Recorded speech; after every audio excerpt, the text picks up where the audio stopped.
6 starts yesterday in NASCAR, taking the checkered flag at the Die Hard 500 in Talladega, Alabama. Irvin held off Sterling Marlin for the victory in the 4th fastest NASCAR race ever. In baseball, the Pittsburgh Pirates threw a little ice on the Atlanta Braves yesterday, ending their 13-game winning streak. The Braves looked ready to pull out another victory in the 8th inning. Lonnie Smith popped a 3-run homer to tie the game at 4. But then in the 9th inning, the Pirates' Orlando Merced came through with a single to score Jeff King, and that did it. Pittsburgh beat the Braves 5-4. Elsewhere in the National League, we had the Phillies over the Giants, the Pirates over the Braves. The Padres blanked the Mets 1-0. The Expos 4-3 over the Dodgers. It was the Cubs 8-5 over the Astros, and the Reds 7-6 in 10 innings over the Cardinals. Toronto manager Cito Gaston watched Oakland pound out 15 hits yesterday. This one by Mark McGuire sent for a double and drove home 2 runs as the A's handed Jack Morris his first loss since May. The final score was 9-1. Rest of the American League Finals, the Rangers beat the Orioles 6-2. It was the Twins 8-2 over the Red Sox. The Angels slipped by the Tigers 4-3. The A's pounded the Blue Jays, the Indians in 13 over the Royals. It was the Brewers 15-4 over the White Sox, and the Mariners beat the Yankees. Patty Sheehan and Julie Inkster will play an extra 18 holes today to determine a winner at the Women's U.S. Open Golf Championship. Inkster came to a final hole yesterday with a 1-shot lead over Sheehan, hoping to wrap it up, but the birdie putt comes up short, and Sheehan seized the opportunity to make her birdie putt and draw even with Inkster at 4 under. Those two will play 18 holes today for the title, and Sheehan's finished second 3 times. So try to come through this time. 18-hole playoffs are rarity, normally sudden death. This is it. Thanks, Mark. Nightside returns in a moment.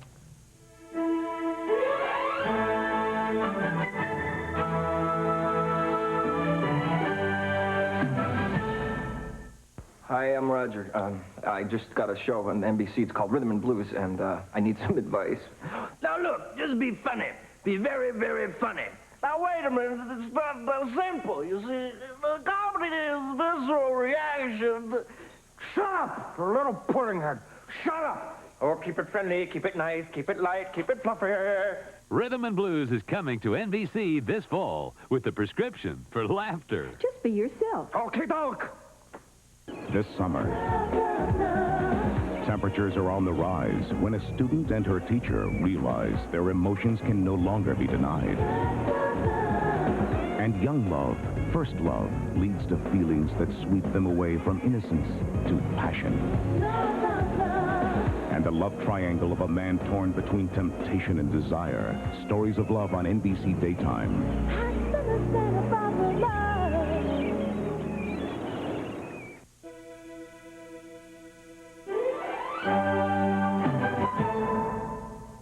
Native Americans have captured a great deal of media attention recently. There have been stories chronicling the struggles of some with alcoholism and poverty, and reports on legalized gambling at reservations. David Nazar tells us about the everyday challenges of life on Navajo and Hopi reservations. For many people, these are the common images of city life. For many Native Americans, these are the only images of city life, life on the reservation. This little boy plays basketball just as any other kid would, but his playground is Indian ground that generations of ancestors have lived on. Even today, you'll still find sheep herders on horseback tending to what may well be food on their table and clothes on their back. Audrey Tootsie is a Hopi who's lived among the Navajos for most of her life. Her daily activities have become ritual. She always gathers a coal to warm the house. She chops and collects wood for her fireplace. Then it's off to tend to her cows, which is one of her biggest chores. 80 miles away lies Moenkopi, the lower village outside Tuba City. A closer look inside unveils the real dilemmas, dilapidated housing and grossly impoverished conditions, just to name a few. Ivan Jackson has lived within these conditions all his life. Right now in this place up here up on top, well, for the main, just for a meantime staying for my family right now. I like to have some electric and plumbing, you know, for my kids and my family, you know, to have. For others, a satellite dish is more important than indoor plumbing. Life goes on across the Native American reservation. I'm David Nazar for NBC News. Adults and kids don't always have the same priorities. The children on the reservation say they can do without the plumbing as long as they have their basketball.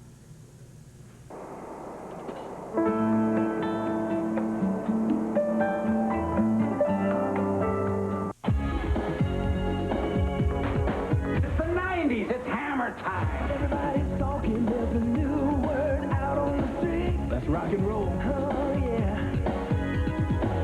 We've got an attitude, a different kind of rhythm and beat. We turn it on, so turn it up. Come on, check us out, that's right.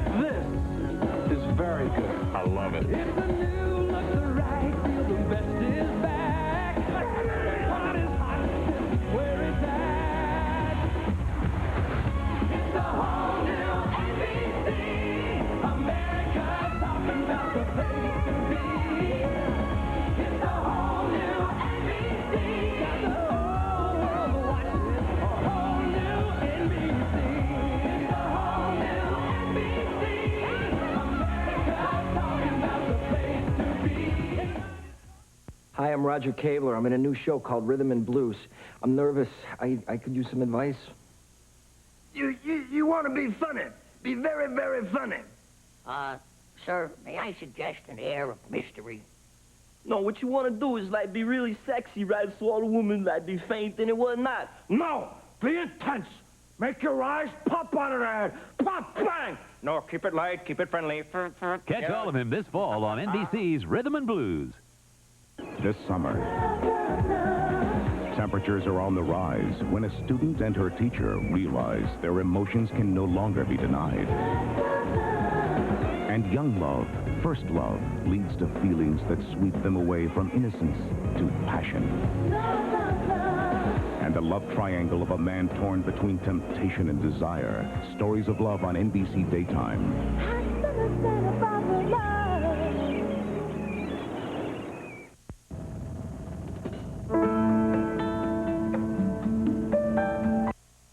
When it comes to working with those who are ill, treatment is, of course, the first concern. But what about the quality of life of those who are sick?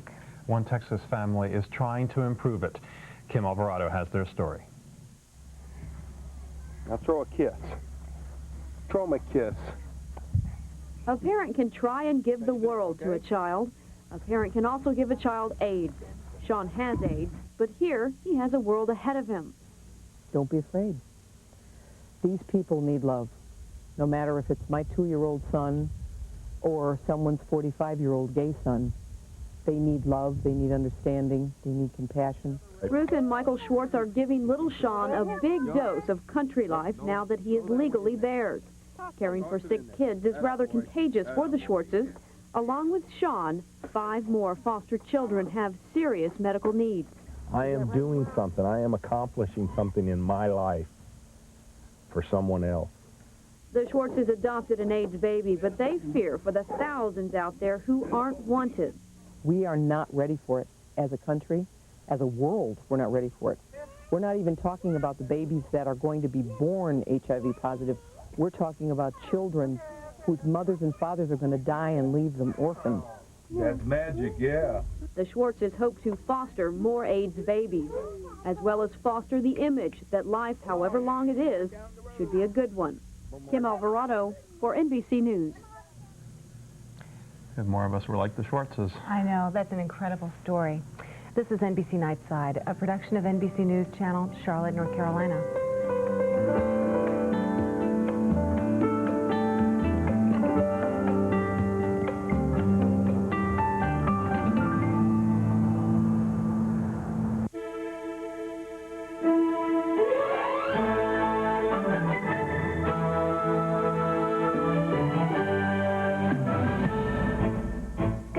I'm Sarah James, and this is NBC Nightside. The boiling crisis in the Gulf is back down to simmer this morning after an 11th-hour compromise between Saddam Hussein and the United Nations. Weapons inspectors will be allowed into the Agriculture Ministry tomorrow. NBC's Tom Aspel is in Baghdad with the latest on the situation. Tom, President Bush makes it clear he also expects Iraq to live up to some other sanctions. Is that likely to happen?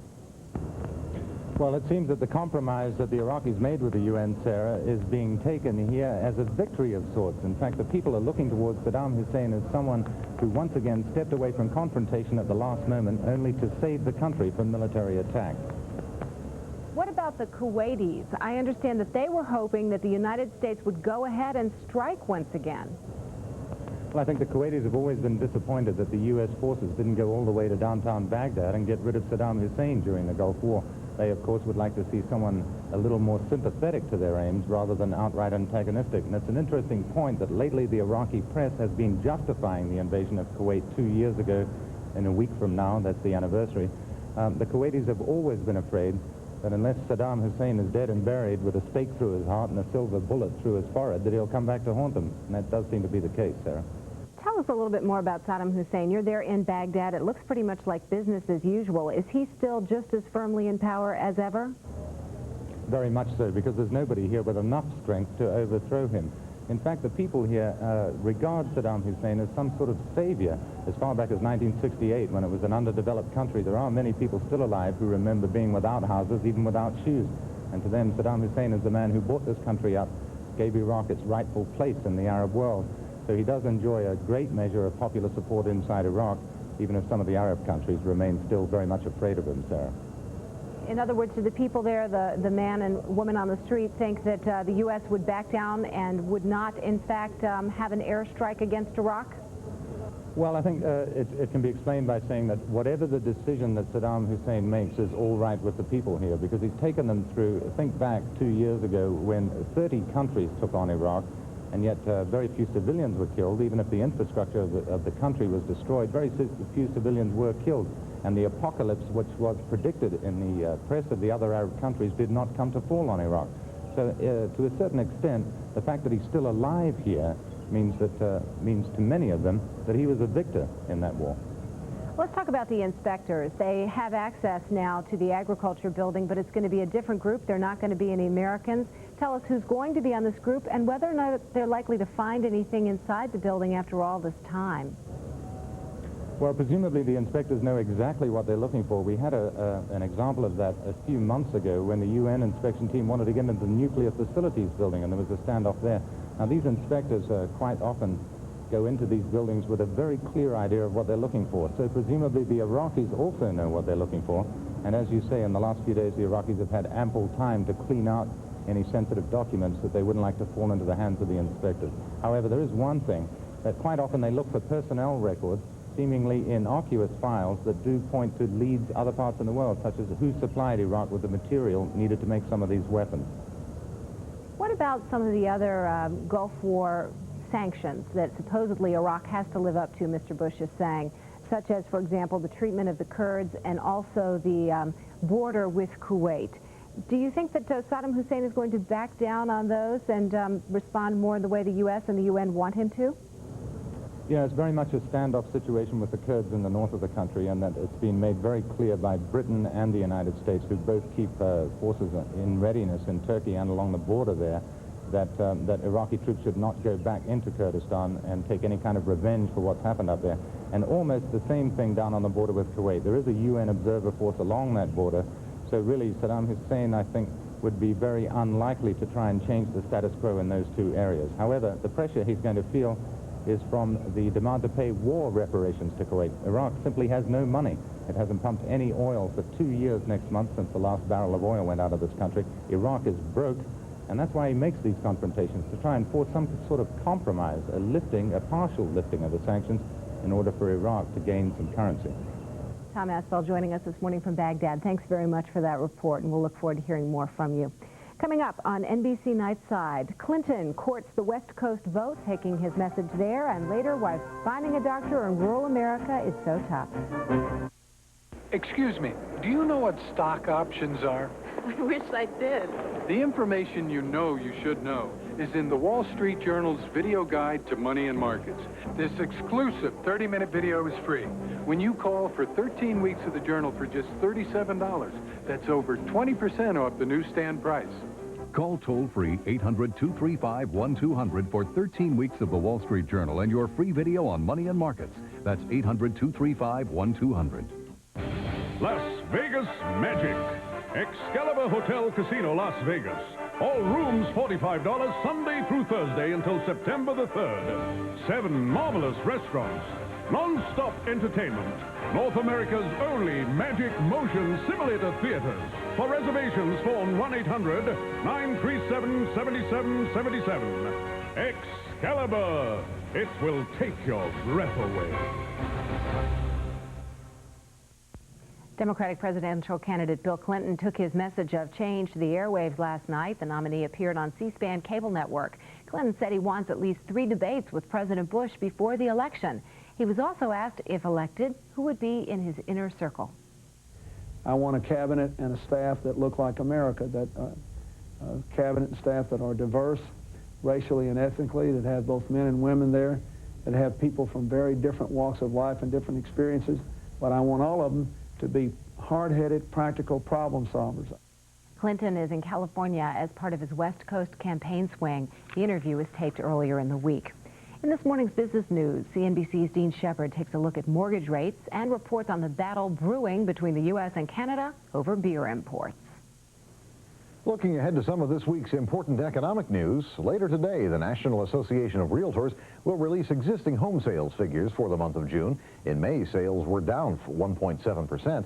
And the major Hollywood studios released the weekend box office results. On Tuesday, the Treasury will auction $15 billion in 2-year notes, followed by $10.5 billion in 5-year notes Wednesday. The Conference Board also releases its latest consumer confidence report. Thursday, the government will give us its first estimate of second quarter economic growth. Thursday also brings June new home sales. The latest numbers on personal spending and income, as well as factory orders, are due out Friday. Also this week, the House Banking Committee will hold hearings on the savings and loan bailout. Ford is tentatively scheduled to release its second quarter earnings on Wednesday, while Chrysler is expected to release its results a day later. General Motors is expected to post its quarterly results early next month. That's a look at business news. I'm Dean Shepard for Nightside. Expect showers and thunderstorms in the Northeast and Mid-Atlantic today, while it will be fair and warm in the Pacific Northwest. Meteorologist Marty Caniglio has more of the forecast. Good morning. While the heavy rain is going to be down south today from eastern sections of Texas through Baton Rouge and all the way up toward Atlantic City. Heavy thunderstorms along that frontal boundary. That's where we've seen the deluge in the Midwest.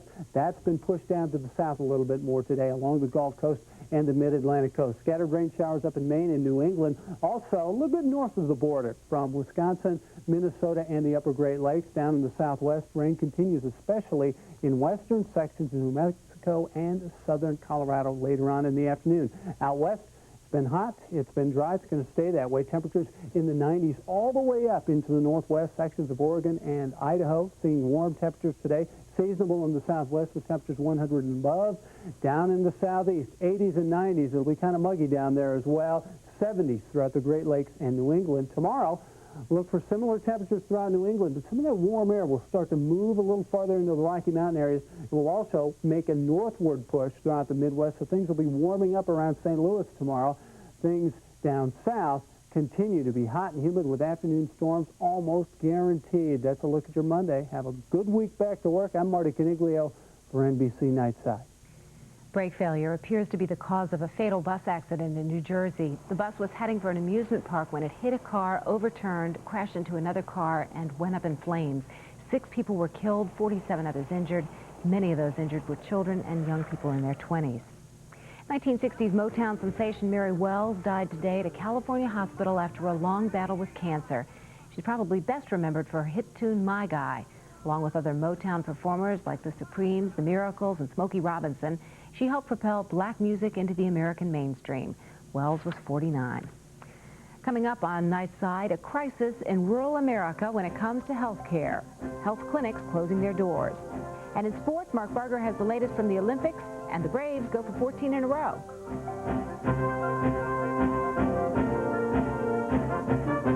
The following contains important information for veterans, their spouses, and widows aged 50 to 75. Lottery tickets. We never missed a week. My husband and I used to sit around dreaming how we'd spend it all. We knew the odds were ridiculous, but it was only a couple of bucks a week, and it was fun. And then Ron died about 6 months ago, and I found out we didn't have enough life insurance. I had no idea how much funeral and legal fees would be. I owed over $6,000. Turns out we could have easily afforded extra life insurance for the price of a couple of these. If you're a veteran age 50 to 75 or the spouse or widow of a veteran, you can afford life insurance.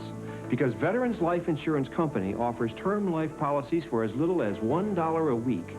If you served in wartime, peacetime, active, or reserves, call this toll-free number for free information about $1-a-week life insurance just for veterans, their spouses, and widows.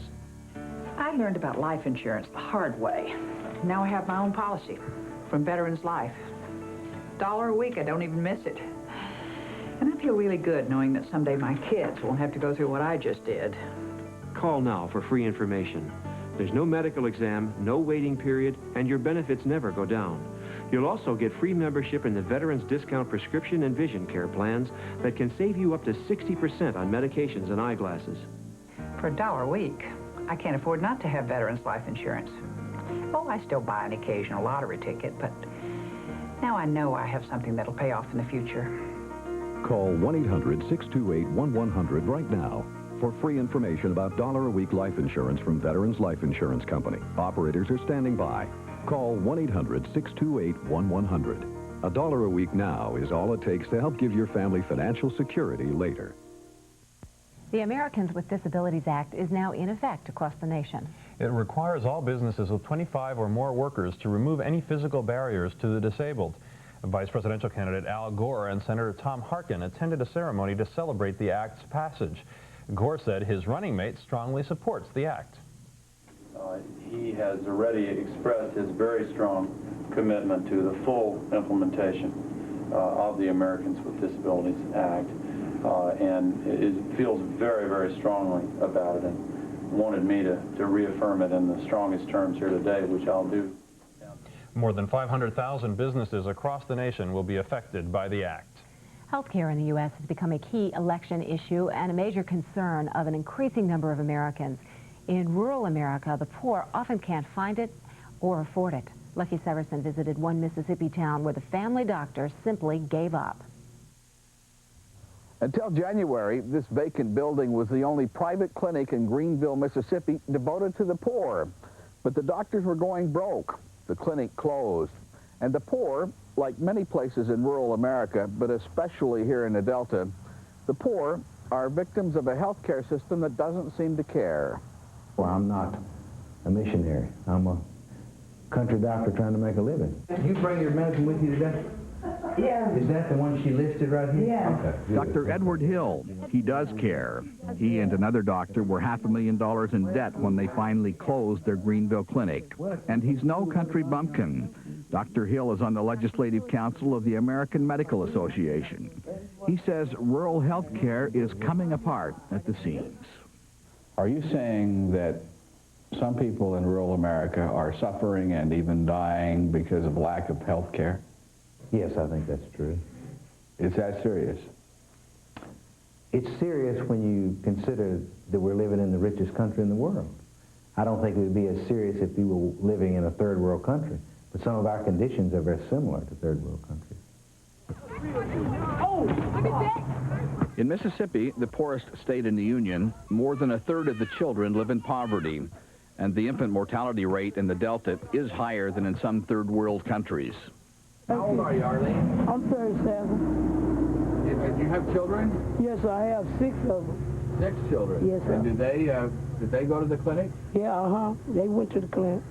What would you do if you had to pay for their medical care? I don't know. I really don't know, because if I had to pay half of them, I'd probably have to take some on one at a time to the doctor, Arlene managed to find another doctor in Greenville willing to treat Medicaid patients, but they are scarce. Dr. Hill and his colleagues still operate the only family clinic in the area, but it's in Hollandale, 30 miles away, behind the abandoned hospital that went broke treating the poor. And getting transportation to Hollandale is hard for many patients, like Lizzie Toomer. I had to go where they carry me, You had to what? Go where they carry me. What's the most patients you've seen in a day? I'm not proud of that, because I don't think that's good medicine, but about 123. There are about 200 doctors for every 100,000 people in the cities of this country, but only half that many in rural America, and only 14% of those practice family medicine. The 2 doctors at the Hollandale Clinic have 35,000 patients on active file. Why aren't there more family doctors? I don't know. I think it's all economic. I think it has to do with money. I think if a family physician made income comparable to the incomes of some of the specialties, then I think they would rather practice family medicine. When did you get the fever? This morning when I woke up. Has you been coughing a lot? Yeah. Dr. Hill closed the Greenville Clinic after the two doctors working for him, doctors earning $90,000 a year each, quit because they couldn't pay their medical school bills and still earn a good living. Does a doctor become a doctor just to become rich? I hope not, but I'm not sure that's not partially true sometimes. What is true is that without more family doctors, people like Lizzie are going to suffer needlessly. She hasn't seen Dr. Hill for over a year. Lizzie has lost 30 pounds. She's been vomiting. That's why we think continuity is so important with the doctor. That's why I want these young family doctors to live out here in the country and raise their families out here in the country, so they know these people. So far this year, one family doctor retired in Greenville and another died, and there's no one willing to take their place. I'm Lucky Severson, NBC News, Greenville, Mississippi. The story strikes home with me. I was just at one of those for-profit walk-in medical clinics and met a doctor who had left rural medicine after 15 years, citing some of the same conditions, but said he missed it. It's incredible that there are areas of this country that still are in worse shape than third world countries. Nightside returns in a moment.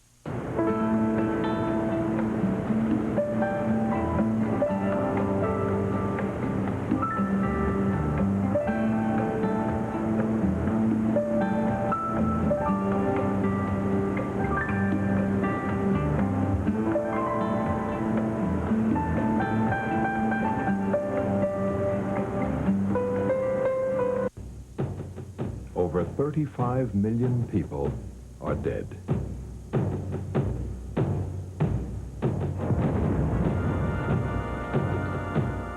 "1,700 cities and townships are destroyed. 6 million Jews were annihilated. War is a symphony of destruction. Diesem Deutschland dienst du! Wird heute Deutschland in stolzer Freude deines... Orchestrated by few and paid for by many. Now Time magazine allows you a forbidden look at World War II in a two-part video set entitled World War II: The Untold Story, free with your paid subscription to Time. We've gathered unique films from the War Department and combined them with captured enemy footage, some never seen before in public. These two exciting videos can be yours, free from Time magazine. Let Time take you behind the scenes in politics, the arts, and social issues. Call now, and you'll get 26 issues for 3 easy payments of $9.89 each. That's almost 55% off the cover price. And we'll include World War II, the video set, for free. Fly with pilots on actual fighting missions and lay low in the trenches with our GIs. Help storm the beaches of Normandy and see confidential footage of Rommel in the desert. There is a horror to the nightmare of war and a glory. Call this number now and get great savings on Time magazine and your World War II video set free. This offer won't be available for long, so call now. Mark Barger is here with sports. Boy, it seems like we were waiting for the Olympics forever. Now they're finally here, and day one was a good one for the U.S. Yeah, not bad. It could have been maybe a little bit better, but we picked up some medals, and that's the main thing that everyone will be talking about. The first full day of activity brought the first American gold medal at the Olympic Games in Barcelona. For many sports, though, it was just a preliminary action yesterday. And, for example, the Dream Team began their run for the gold with a 68-point win over Angola. Charles Barkley had 24 points in the 116-48 victory. Meanwhile, at the pool, Nelson Debo brought home the first U.S. gold by winning the men's 100-meter breaststroke. And in the women's competition, American Jenny Thompson won the silver in the women's 100-meter freestyle, and teammate Summer Sanders took the bronze in the 400-meter individual medley. Now, back here in the States, the Atlanta Braves went in search of their 14th straight victory yesterday, taking on Pittsburgh, and it looked like Atlanta had a good shot at that win. Bottom of the 8th, Lonnie Smith popped a 3-run homer that tied the game at 4 apiece, but then Pittsburgh came through in the top of the ninth. Orlando Merced with a hit here to bring home Jeff King, and the Pirates end the Braves streak, the final 5-4. Now that Braves loss gave second-place Cincinnati a chance to pick up a game on Atlanta, and they did. Hal Morris swatted his 4th home run of the season in the top of the 10th to knock off St. Louis 7-6. The Reds now closing in on Atlanta in the NL West. Elsewhere in the National League, the Phillies beat the Giants 7-2. It was the Pirates over the Braves. The Padres beat the Mets 1-0. The Dodgers fell to the Expos. The Cubs over the Astros 8-5, and it was the Reds 7-6 over the Cardinals. Well, Jack Morris rode a hot streak into Oakland yesterday. The Blue Jays starter had not lost since May 24th. But so much for streaks. Oakland's Mark McGwire tees off on Morris for a 2-run double in the first inning.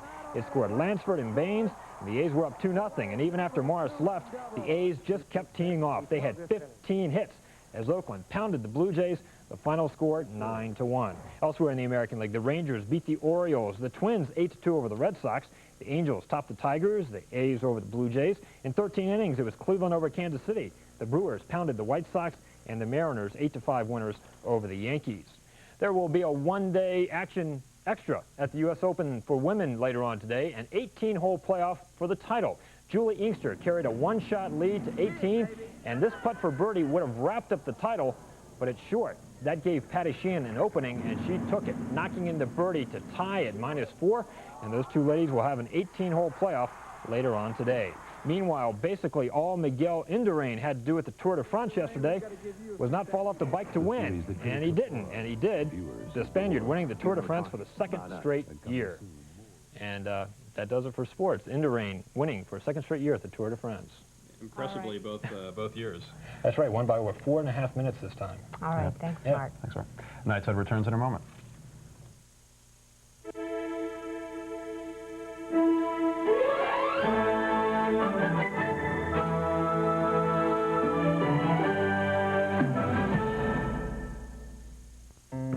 In towns all across America, their dreams were born. And then for years, they worked and trained, paid their dues, honed their skills, until their talent and dedication brought them together at the very top of their profession and made a dream come true. Meet our dream team. Paul Moyer, Wendy Takuda, Fritz Coleman, and Fred Rogan. Weeknights at 5, 7, and midnight, only on the Channel 4 News. How you doing today? Every teacher knows the way to a child's mind is through their imagination. That's why Channel 4 and McDonald's are bringing American Discovery to Southern California classrooms. That's a good idea. A free, fun-filled curriculum to get your students excited about the innovations that made our country great. To get involved, elementary school teachers should write Channel 4. American Discovery, for the future of our kids.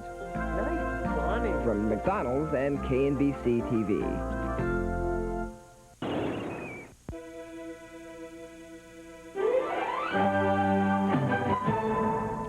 One of the hottest vacation spots this year has turned out to be San Antonio, Texas. That's right. Kim Alvarado tells us why tourists are flocking to the Alamo City. Destination San Antonio. The Alamo City suffered no casualties in the airfare wars. Dirt cheap tickets resulted in record-breaking crowds here. This is a very hot vacation spot, San Antonio. I think we're going to have to see a lot more boardings. I think our summers are going to pick up every summer. Can the airlines take all the credit? Well, Fiesta Texas would like to think it alone is packing the town. And SeaWorld hopes to have another whale of a year, topping last year's 1.8 million visitors. Morning, how you doing? And try finding a hotel room on any summer weekend. Hotels are seeing a healthy 10% boost in occupancy. Skeptics in the travel industry say don't take it all too seriously. It's not here to stay. The travel industry would love to believe that San Antonio alone is a solid vacation destination point, regardless of the latest airfare or latest tourist attraction. With all the different opinions, we went to the streets and asked the tourists what their #1 reason for coming to San Antonio is. Southwest 2 for 1. Alamo. I wanted to see your river sidewalk. SeaWorld. Let's go to Fiesta, Texas. ARP 10% discount on hotels. It is very difficult to find out who exactly deserves the credit for the city's summer travel boom. But then again, who's complaining? In San Antonio, Kim Alvarado for NBC News. One thing I didn't hear that's also true is San Antonio is beautiful. My in-laws live there. It's a great city. I'd love to go. It looks like fun. Nightside will be back in a moment.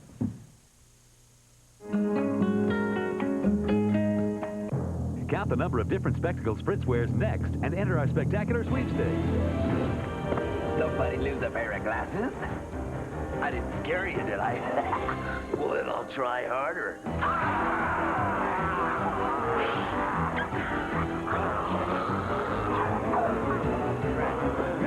What happened to my glasses? Give them to him, Frank, and step on it.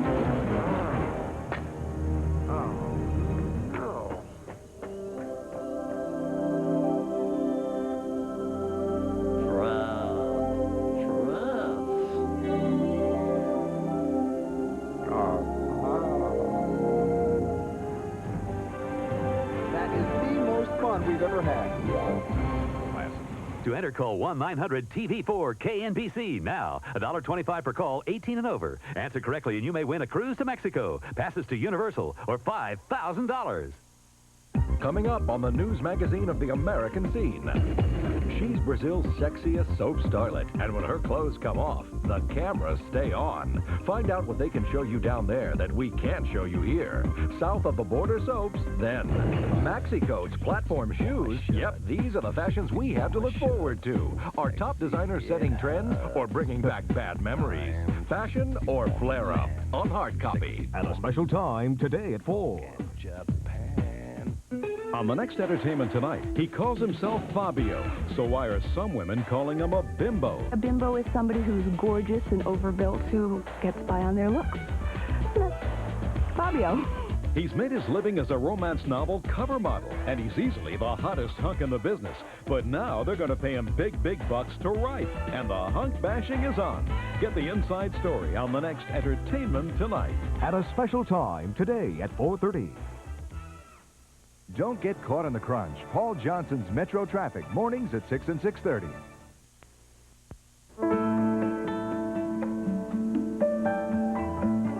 Today's Monday, July 27th. Here's a look at the headlines for this day in history. In 1976, a frightening medical mystery was unfolding in Philadelphia. Air Force veteran Ray Brennan became the first person to die of Legionnaire's disease. But at the time, no one knew what the disease was, only that these pneumonia-like symptoms were deadly. Of those attending an American Legion convention, 29 died and 151 were hospitalized. A year later, researchers discovered the culprit, bacteria that spread from a fungus growing in the hotel's ventilation system. And now for a look at the weather this morning. A cold front will continue to move across the northeast and mid-Atlantic states, bringing rain and heavy thunderstorms. The Rockies can also expect thunderstorms in the afternoon and evening. Meanwhile, a weak weather system is moving across the northern plains today with a couple of thunder showers there. High pressure will bring fair and warm weather to the Pacific Northwest and California with temperatures in the 90s and hundreds. Well, apparently it could not have been a better day when it came to the weather for a trip down the Sacramento River Sunday. For a group of wild and crazy canoers, it has become an annual event. About 50 people gather for the trip. It's an expedition from Las Molinas to Chico, California. The journey takes 2 full days, but the group is in no rush to end the adventure. Several stops are made, and they are to soak up some sun and some fun. You can tell they're wild and crazy. Just look at that video. The participants say it's really not roughing it on the river, in case you couldn't tell, just a way to get away from it all and have a great time. Well, now I don't know if I want to go to San Antonio or to Chico. And yeah, you've got a couple vacation destinations. This is NBC Nightside, a production of NBC News Channel, Charlotte, North Carolina.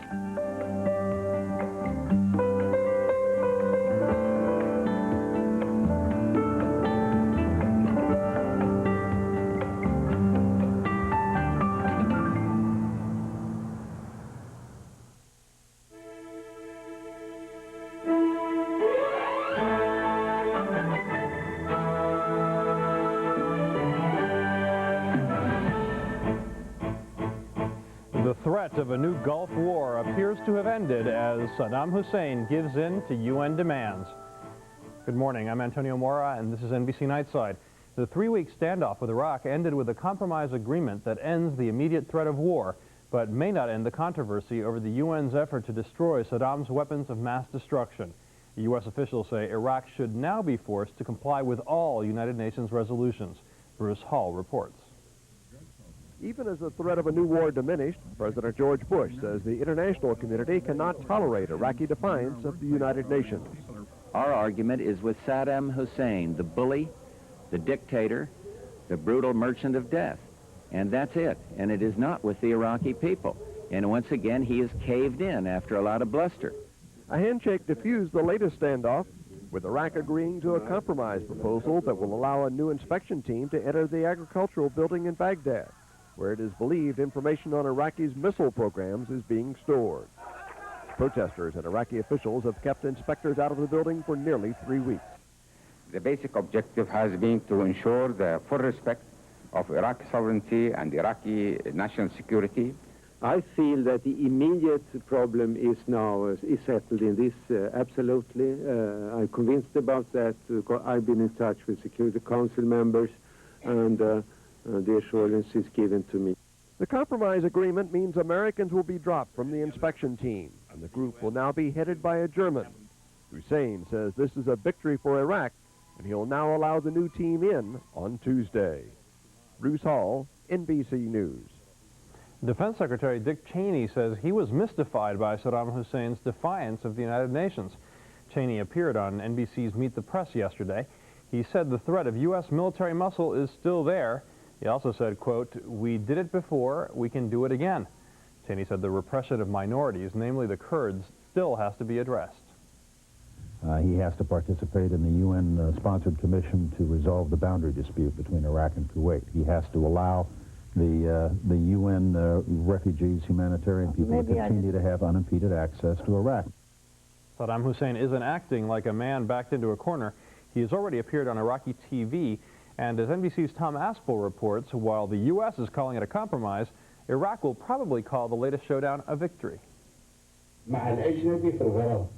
The last few days, he said, proved that the mother of all battles has not ended. Iraq's enemies are determined to continue the fight. From there, he spoke only about traders who had increased their prices to profit from the situation. The first clue that Iraq was about to back down could be seen here this morning, a demonstration in front of the hotel where the UN inspector's stay was half-hearted and obviously organized. There was no emotion and no violence. There were no signs of military alert in the streets here. People said Iraq had handled similar confrontations before. Few believed the U.S. and its allies would attack.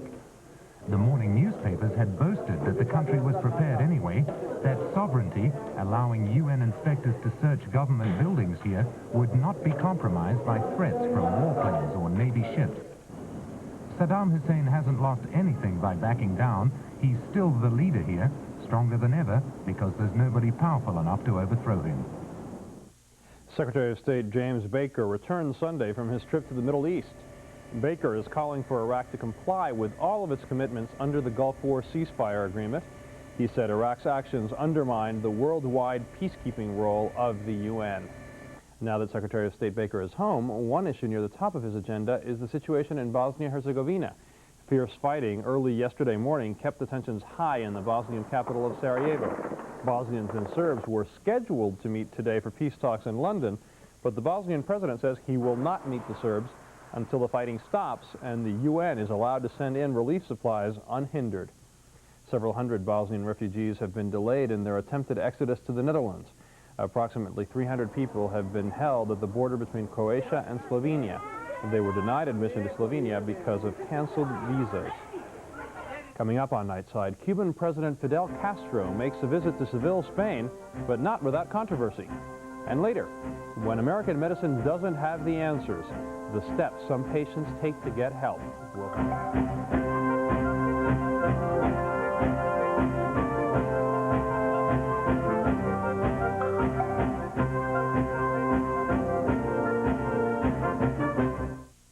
Excuse me, do you know what stock options are? I wish I did. The information you know you should know is in the Wall Street Journal's video guide to money and markets. This exclusive 30-minute video is free. When you call for 13 weeks of the journal for just $37, that's over 20% off the newsstand price. Call toll-free 800-235-1200 for 13 weeks of the Wall Street Journal and your free video on money and markets. That's 800-235-1200. Las Vegas Magic. Excalibur Hotel Casino, Las Vegas. All rooms $45 Sunday through Thursday until September the 3rd. 7 marvelous restaurants.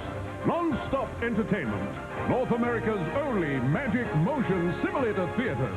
For reservations, phone 1-800-937-7777. Excalibur. It will take your breath away.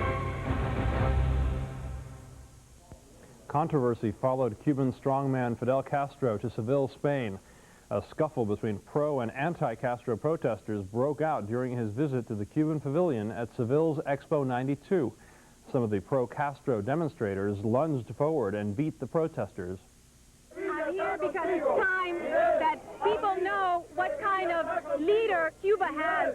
He is a psychopath that has made Cuba suffer. He has destroyed homes, and he has destroyed many lives. Castro made this official visit to Spain at a time when Cuba's economy is reeling. Russia's oil supply contract expires this month, and there are 8-hour daily power cuts in Havana.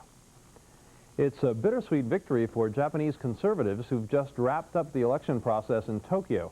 The Japan Broadcasting Corporation reports that Japan's ruling conservatives enjoyed a national win, taking 68 of 126 seats.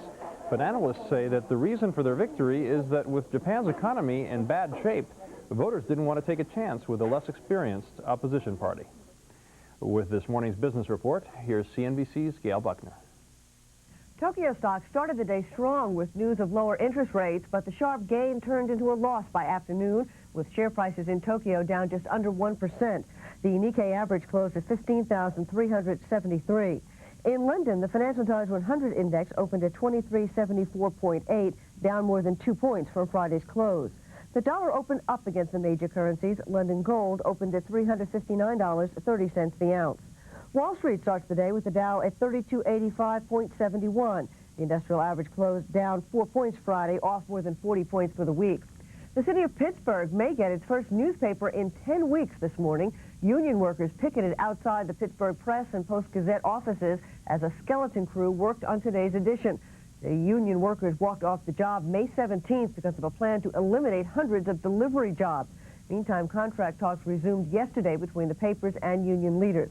That's a look at business news. I'm Gail Buckner for Nightside. It's time now for a look at the weather. Here's meteorologist Marty Coniglio with the forecast. Good morning. The weather maker again today will be this cold front. It stretches from near San Antonio all the way up into the New York area.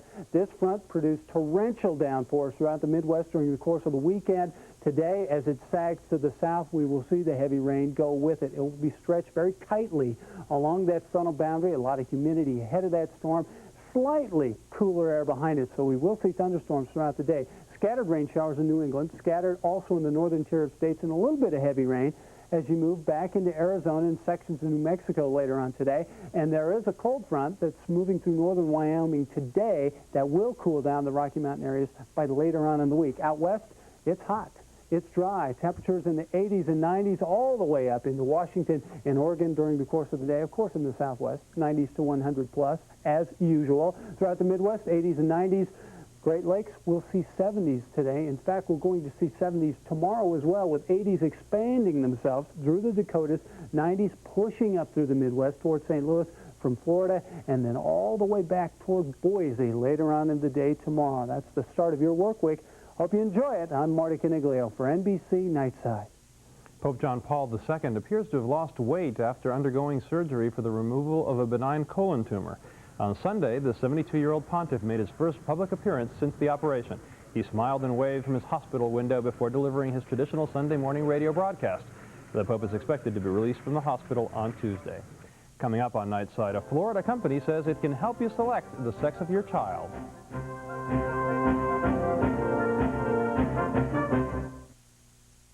No one has money to burn, especially not today. Right after it was a year, the defroster thing went on it. It was self-defrosting, and I had to have it repaired. The car was very good for the first 40 or 50,000 miles, and since then I've really had a lot of trouble with a lot of different things. Well, the transmission, it just went dead, and they had to replace the entire transmission, and it was only just about a 4-year-old car. That's where Consumer Reports comes in. It can save you hundreds or thousands of dollars. on CD players and stereo systems, lawnmowers and laptop computers, microwave ovens, and minivans.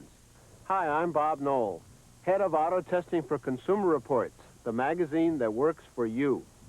Consumer Reports is a non-profit publication with no commercial ties, so we can show you how you could save $2,000 or more on car insurance, how you could save $3,000 next time you buy a new car, plus how you could get a better large-screen TV and still save $139.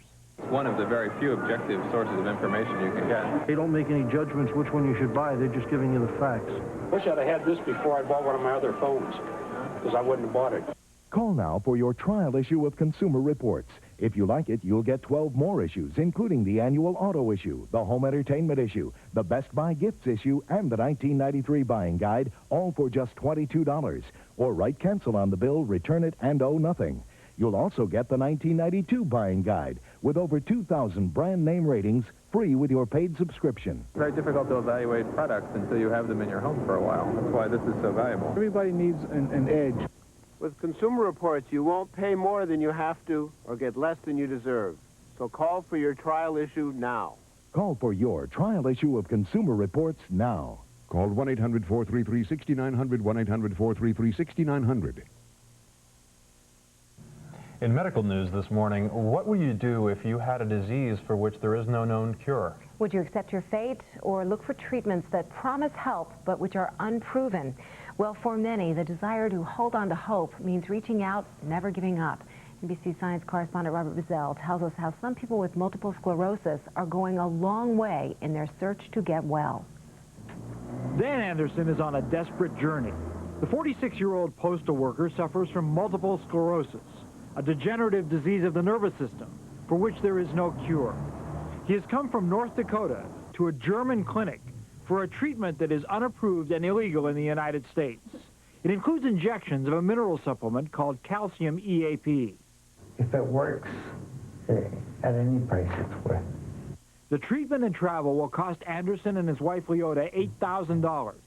They had to save for a year and even took donations from coworkers. Dr. Hans Nieper has been enthusiastically promoting his regime for multiple sclerosis since the early 1960s. About 80% of the people profit from this therapy to some degree.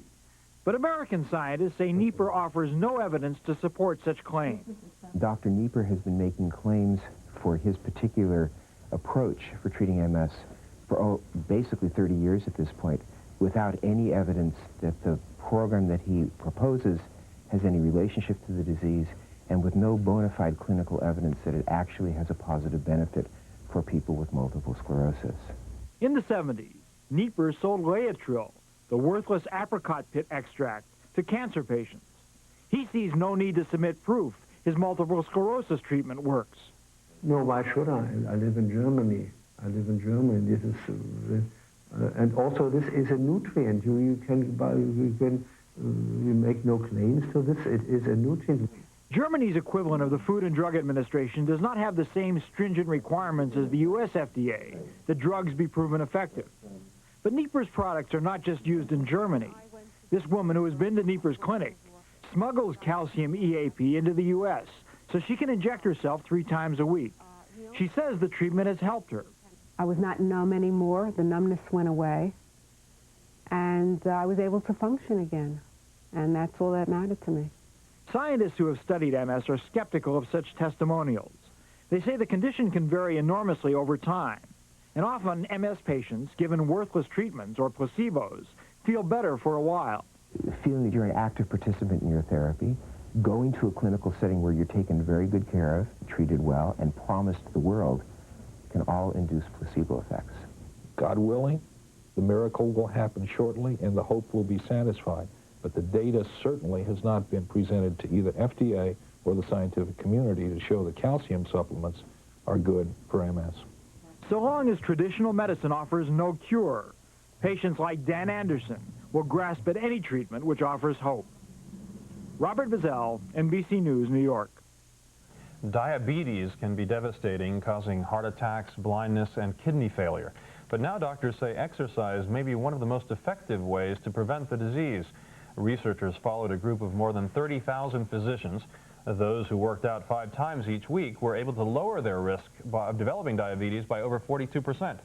Doctors believe regular exercise may increase the sensitivity of the body to insulin, in turn reducing the risk of diabetes.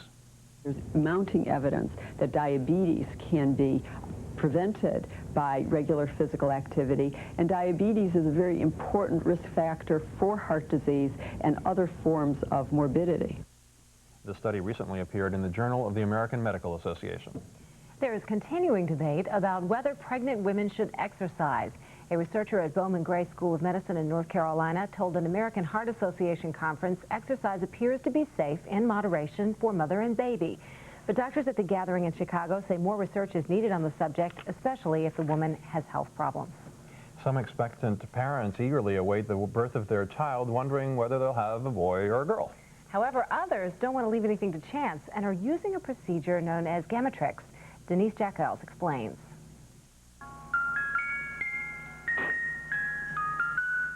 Will it be blue or will it be pink? The answer may be in this test tube.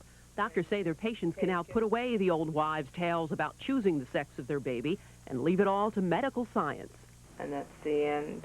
And this what gets inseminated into the patient. Lab technician Rita Massaro says through a series of tests, the male-producing sperms are separated from the female-producing sperms. The selected sperm are then inseminated into a woman.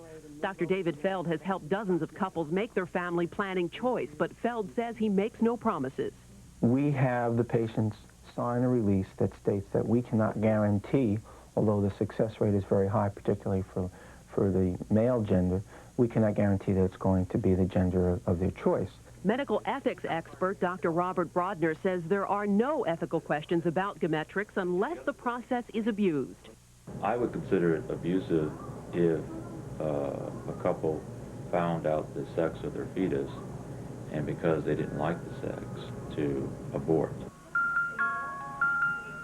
None of the families that used Gamatrix wanted to talk about their choices, but we do know this. Of all of Feld's patients who have used the process, boys are requested 3 times more often than girls. In West Palm Beach, I'm Denise Jakehouse for NBC News. And I said we'll be back.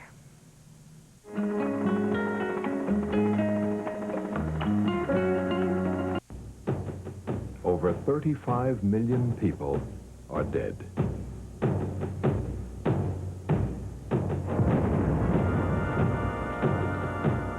"1,700 cities and townships are destroyed. 6 million Jews were annihilated. War is a symphony of destruction.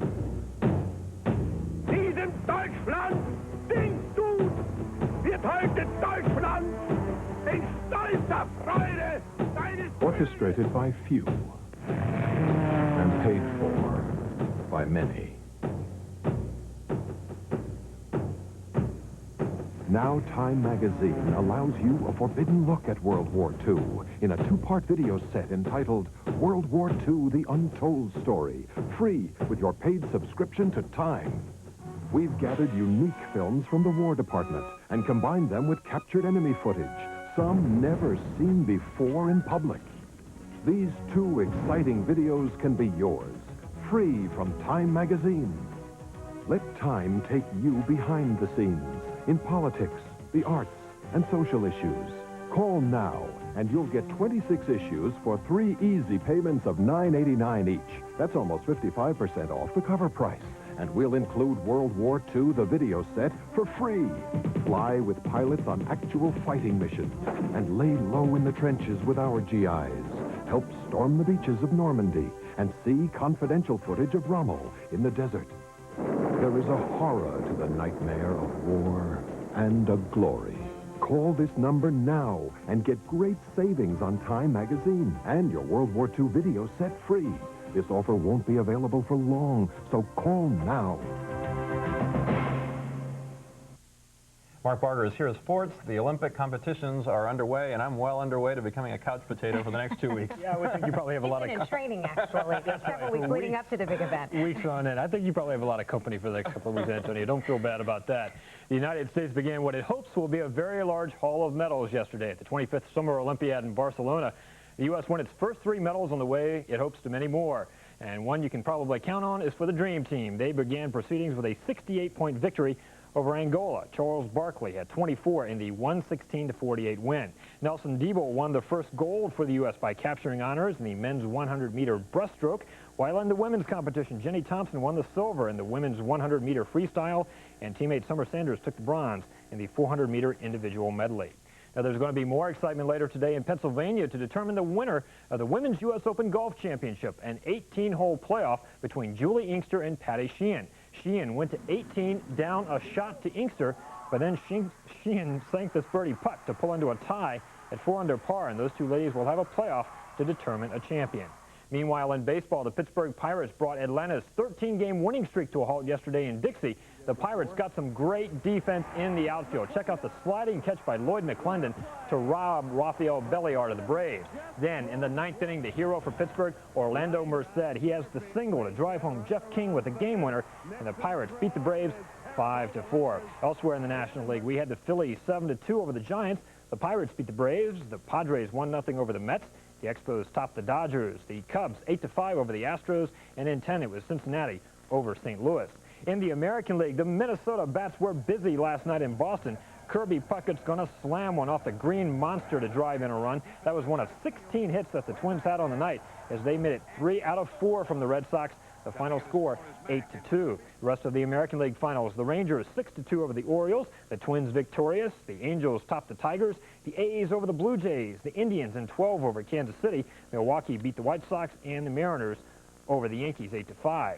Meantime, Davey Allison was back behind the wheel at Talladega yesterday. Just a week after a serious accident, he ran a few laps before giving away to a relief driver, and that driver, Bobby Hillin Jr., came in 3rd at the Die Hard 500, but the victory went to Ernie Irvan, and Mr. Irvan is having himself quite a season, but it's remarkable. Allison, a week after that terrible wreck, he was back in the car. When you've seen the video from that wreck, it is indeed amazing, and great news also. Yeah. We'll be right back.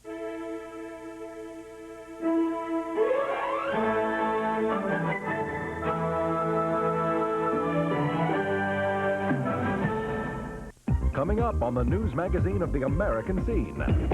She's Brazil's sexiest soap starlet, and when her clothes come off, the cameras stay on. Find out what they can show you down there that we can't show you here.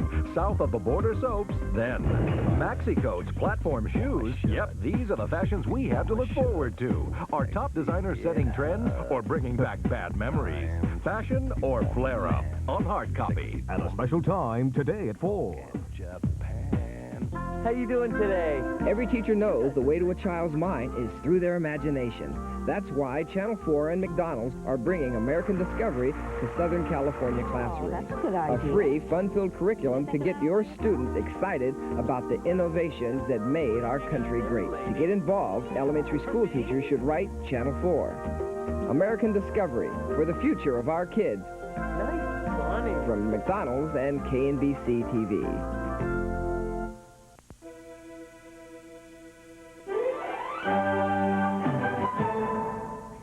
With medical costs soaring, even patients who've undergone major surgery must keep their hospital visit as brief as possible. For the elderly, this often means the need for follow-up care. And Jerry Fisher tells us how visiting nurses can make a difference in their recovery. Think if you couldn't take a bath without help. Wouldn't that be horrible? Ann Lyles has empathy, that special quality that makes for great nurses. She does a special kind of nursing, too. Home health care for the elderly. Most of my job, believe it or not, is motivating people. Because when you're sick and you're old, you feel like, that's it. You know, I'm 80, I broke a hip, I might as well give it up. A lot of them come home and they talk about, you know, I wish I could just die. Angela Diaz is back home after an operation for colon cancer, but she has to go for chemotherapy. Ann visits her after every treatment. I get more from Ann than from the hospital. They put you in the hospital, they operate on you, the doctors come, but they don't tell you what to do next. And a nurse tells you. Ann Lyles makes 7 or 8 calls like this every day. You got these on too, way too tight. They're cutting your circulation off. You gotta be careful. Her main task here is to teach Angela how to use the colostomy bag she now needs and to help Angela's family understand her condition. At the end of the day, do you feel exhausted? I'm wiped. I'm wiped. It is. It's hard because you give so much to these people. But I love it. For NBC News, I'm Jerry Fisher. Nightside will return in a moment.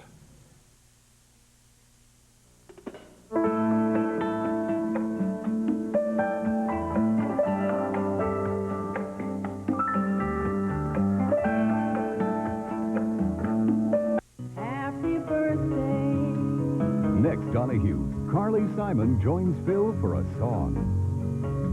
Stay out of the ocean, stay out of the sun. Reveals secrets I'd love to be an actress.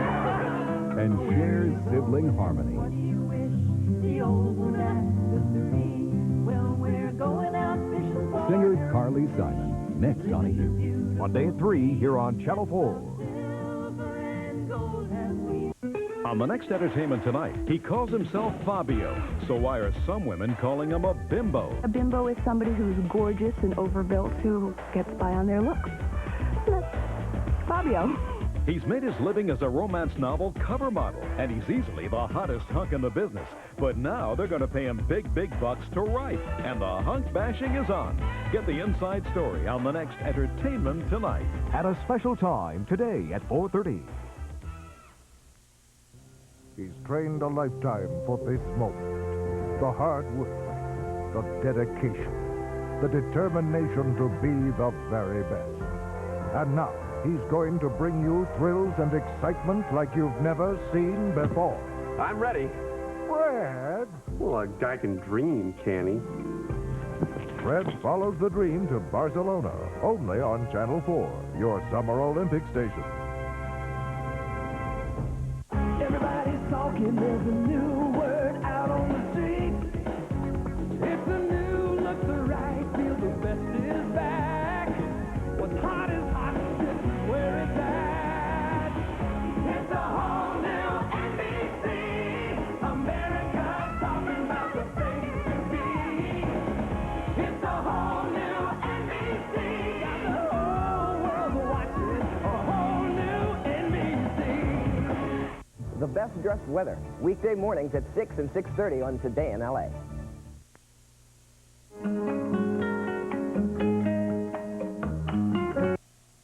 When you think of the Florida Keys, images of straw hats, suntan oil, and incredible turquoise waters come to mind. However, last week, residents of Key West saw nothing but Ernest Hemingway. John Holden explains. It's a bearded face that's as familiar to the literary world as Key West is a part of the Florida Keys. It seems everywhere you look in this southernmost city, from bars to restaurants to sidewalk shops, you see the name and likeness of Ernest Papa Hemingway, especially when the week-long Hemingway Days Festival rolls into town. In Key West, it's good business to look like Ernest Hemingway. Oh, I'm getting a big kick out of it. I never realized I looked this much like him. I've probably had my picture taken 500 times since I've been here. What else does a middle-aged, overweight, gray-bearded man do? We don't model swimsuits. But the closest thing to actually being Ernest Hemingway happens here at his favorite hangout for beer drinking, Sloppy Joe's Bar in Duval Street. You see, this is where the annual Hemingway look-alike contest happens every year. In this case, 84 contestants from around the country have paraded into paradise, although you have to admit some lookalikes do tend to take the Hemingway lifestyle a bit far. Norman Levin also chose the contest for his wedding to his fourth wife named Pauline. I enjoy writing myself. In fact, I've written many alimony checks. And the winner of this year's most earnest-looking man, George Burley of Sierra Verde, Florida. George wins a bar tab at Sloppy Joe's. And Norman, he wins a new wife. I'm John Holden for NBC News. The real Hemingway spent 10 years writing on the island of Key West. And I guess people did see a lot of Ernest Hemingway. They probably looked around and said, gee, that guy looks familiar. This is NBC Nightside, a production of NBC News Channel, Charlotte, North Carolina. Saddam caves in, but Bush says it's not a done deal.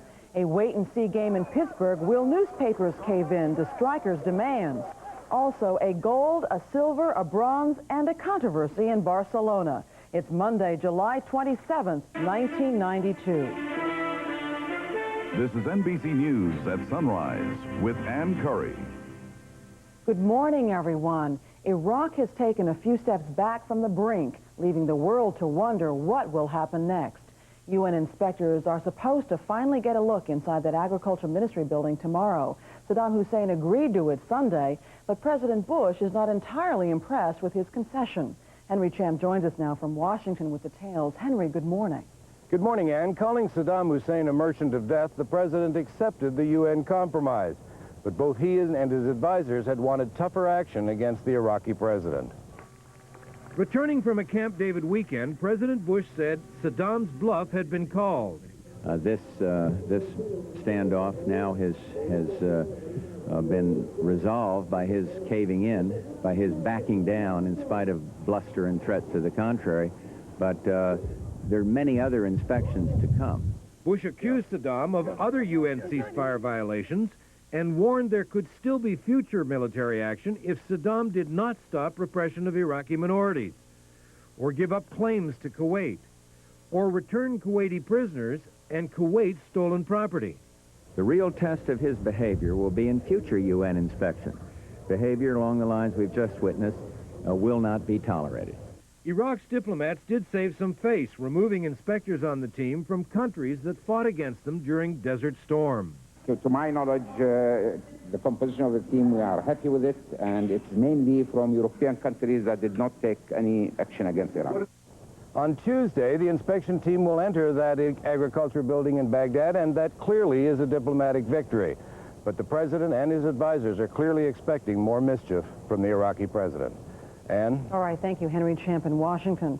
Well, one crisis appears to be past, but others almost certainly lie ahead. Tom Aspel is in Baghdad with more on that. Tom, good morning. And good morning. The compromise Iraq reached with the UN is being seen here as a victory of sorts. Saddam Hussein is still very much in charge, and people are expected to show how grateful they are to him for saving the country. The Iraqis need the sanctions lifted. That's why this country goes to the brink of confrontation with the U.S. and its allies every now and then. Iraq hopes the West will lift at least some of the restrictions in return for complete compliance with the ceasefire agreement which ended the Gulf War. While there's enough food here, the country's oil-based economy is in ruins, and industry is idle because there are no spare parts. Saddam Hussein uses confrontations with the West to increase his own stature here. As leader, he could be seen to back down only at the last minute in order to save Iraq from military attack. In the next few weeks, he's going to be under pressure to pay war reparations and to show some respect for minority human rights in Iraq. Few people here believe this latest confrontation has been the last. Ann? All right, thank you so much, Tom Aspel in Baghdad. Well, here at home, Bill Clinton says he's trying to fit a White House briefing on the Middle East into his campaign schedule. In Southern California Sunday, Clinton said he supports the way the Bush administration is handling Iraq, but he criticizes President Bush for allowing Saddam Hussein to stay in power after the Gulf War. Al Gore echoed his running mate's criticism. Gore told reporters in Arlington, Virginia, that the Bush administration misread Iraqi attitudes after the war. He said the president miscalculated when he counted on a post-war military coup to topple Saddam from power. Vice President Dan Quayle is still being hounded with questions about his future on the Republican ticket. While campaigning in Birmingham, Alabama Sunday, he tried to put an end to the dump Quayle rumors. This is a closed issue. The only people that are bringing this up happen to be our opponents, the media, and some hand-wringers. The president has never wavered on this issue, privately or publicly, and we're going to win this campaign. Also on Sunday, the conservative Chicago Tribune called on Quayle to step aside. In Barcelona, China topped the medal count as the second full day of competition got underway. Dennis Murphy reports Chinese Olympians won 4 medals to America's 3. Nelson Diebel, 21 years old from Chicago, was emotional as he stood to receive the gold medal. The swimmer with a reputation as the wild and crazy guy of the men's team nailed the 100 meters breaststroke with a new Olympic record. But for American Jenny Thompson, disappointment in the 100 meters freestyle, a silver medal, not the gold she was capable of. Summer Sanders from California took a bronze in the 400 medley. No surprises from the Dream Team, as predicted, a rout against Angola, 116 to 48. A game of rim-hanging dunks, the 82nd Airborne versus the 6th grade, and the crowd loved it. In boxing, Eric Griffin, a light flyweight from Brazard, Louisiana, advanced against his Dominican opponent. Griffin might go all the way. The U.S. volleyball team beat Japan in a tough match that went 5 sets and ended in controversy. The Japanese filed a protest over a U.S. player who should have been ejected but wasn't. That complaint will be thrashed out today. And coming up today, more finals in men's and women's swimming. Summer Sanders goes for her second medal, and the Dream Team meets competition, Croatia. Dennis Murphy, NBC News, Barcelona. Japan thinks the American player should be ejected because he argued with an official. More Olympic results coming up in just a few moments here on NBC News at sunrise. Also ahead, the market day, Joe Whitty's weather, and the climbing death toll from a trip to an amusement park. There's ordinary fluoride toothpaste. And now there's Checkup Liquid Fluoride toothpaste. Both help fight cavities and plaque. Both taste good. Clean your teeth and mouth. But Checkup Liquid dissolves faster. Gives a liquid fluoride treatment while you brush. Checkup Liquid is neater, quicker, and easier to use. And you don't waste a drop. Try Checkup Liquid Fluoride toothpaste. A neater, easier way to brush your teeth.